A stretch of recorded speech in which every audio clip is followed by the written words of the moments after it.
সম্প্রতি ইসরায়েল এবং লেবাননের মধ্যে আবার উত্তেজনা বৃদ্ধি হয়েছে।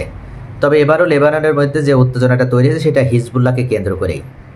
যদিও গত নভেম্বরে ইসরায়েলের সাথে হিজবুল্লাহর একটা যুদ্ধবিরতি চুক্তি কার্যকর রয়েছে, তবুও এই যুদ্ধবিরতি বারবার লঙ্ঘন করে ইসরায়েলি সেনাবাহিনী তারা লেবাননের অভ্যন্তরে, বিশেষ করে দক্ষিণ লেবাননে হামলা করে এবং তারা বলে যে হিজবুল্লাহর বিভিন্ন প্রতিষ্ঠান বা বিভিন্ন গোষ্ঠীকে টার্গেট করে তারা হামলাটা করেছে। যেমন গতকাল রাতে তারা দক্ষিণ লেবাননে অভিযান চালিয়ে গভীর রাতে এক পৌর কর্মীকে হত্যা করেছে ইসরায়েলি সেনারা। এর পরে কিন্তু লেবাননের প্রেসিডেন্ট জোসেফ আউন তিনি উল্লেখ করেছেন যে ইসরায়েলি সেনাবাহিনীকে যেভাবে হোক প্রতিহত করতে হবে, এমনকি তিনি নিজ দেশের সেনাবাহিনীকে আদেশ দিয়েছেন। লেবাননের রাষ্ট্রীয় সংবাদ সংস্থা এনএনএ জানিয়েছে ড্রোন ও সাজোয়া যান সহ ইসরায়েলি বাহিনী বিলিদায় প্রবেশ করে এবং পৌরসভা ভবনে অভিযান চালায়। সেখানে ঘুমিয়ে থাকা ইব্রাহিম সালামেকে গুলি করে হত্যা করা হয়। ইসরায়েলি সেনাবাহিনী জানিয়েছে তারা হিজবুল্লাহর অবকাঠামো ধ্বংসের লক্ষ্যে এই অভিযান চালিয়েছে।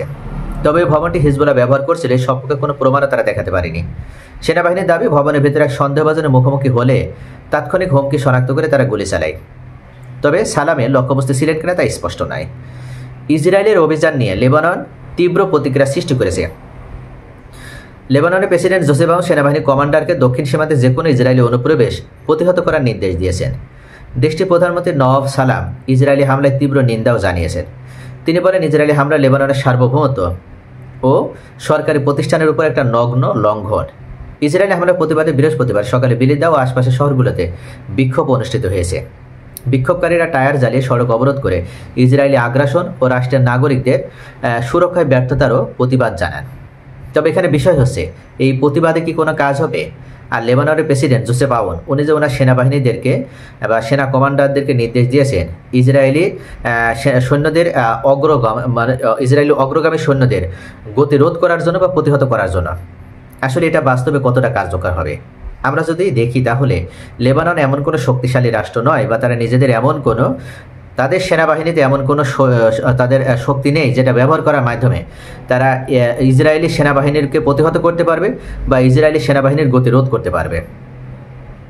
তবে এখানে রাজনৈতিক বিশ্লেষকগণ উল্লেখ করছেন যে একটা স্বাধীন সার্বভৌম রাষ্ট্রের অভ্যন্তরে যেভাবে হামলা চালানো সম্পূর্ণভাবে অন্যায্য কাজ করেছে ইসরায়েল।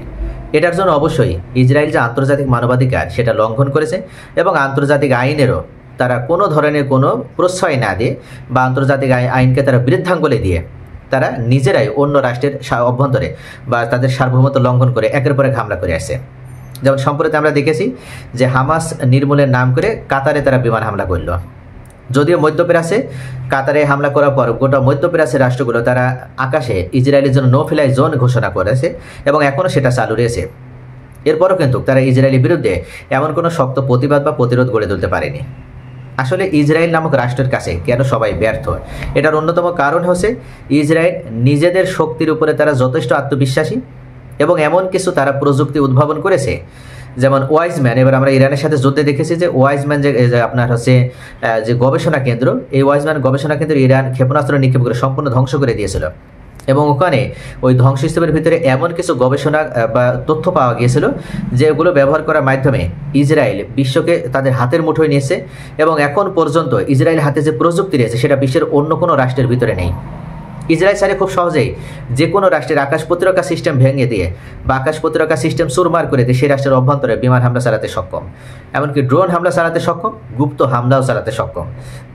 ইসরায়েল এতটা দক্ষতা অর্জন করেছে যার কারণে মধ্যপ্রাচ্যের যে রাষ্ট্রগুলো আছে এরা শুধু নিজেদের বিলাসিতা ছাড়া আর কোনো কিছু করেনি। নিজেদের প্রতিরক্ষার ব্যবস্থাটা তারা সেভাবে শক্ত করেনি বা শক্তিশালী করেনি, যেটার কারণে তাদেরকে বারবার ইসরায়েলের কাছে মার খেতে হচ্ছে। তো প্রিয় দর্শক, এই মুসলিম রাষ্ট্রগুলো তারা মূলত বিলাসিতার জন্য তারা অট্টালিকার দিকে মনোযোগী হয়েছে। যেমন গাজার দিকে আমরা যদি দেখি তাহলে দেখি যে গাজায় কিন্তু তারা নিজেদের রাষ্ট্র সংরক্ষণের জন্য যতটা প্রতিরক্ষা ব্যবস্থাটা উন্নতি করেছিল তার থেকে বেশি তারা আকাশচুম্বী অট্টালিকা তৈরি করেছিল। মধ্যপ্রাচ্যের রাষ্ট্রগুলোর কিন্তু সেম একই অবস্থা। তারা নিজেদের প্রতিরক্ষা ব্যবস্থা শক্তিশালী না করে তারা একের পর এক আকাশচুম্বী বা সুউচ্চ বিল্ডিং নির্মাণে তারা ব্যস্ত। তো প্রিয় দর্শক, ইসরায়েলের বিরুদ্ধে শক্ত প্রতিরোধ গড়তে হলে অবশ্যই আপনারও তো ক্ষমতা থাকা লাগবে, আপনারও তো সেম শক্তি থাকা লাগবে, নতুবা আকাশ থেকে এমন কোনো সাহায্য কিন্তু নেমে আসবে না যে সাহায্য ব্যবহার করে আপনি আবার বদর যুদ্ধের মতন হয়তো ইসরায়েলের বিরুদ্ধে প্রতিরোধ গড়ে তুলতে সক্ষম হবেন। বরং আপনাকে সেম অস্ত্রধারী হতে হবে। সকলে ভালো থাকুন। Thanks for watching.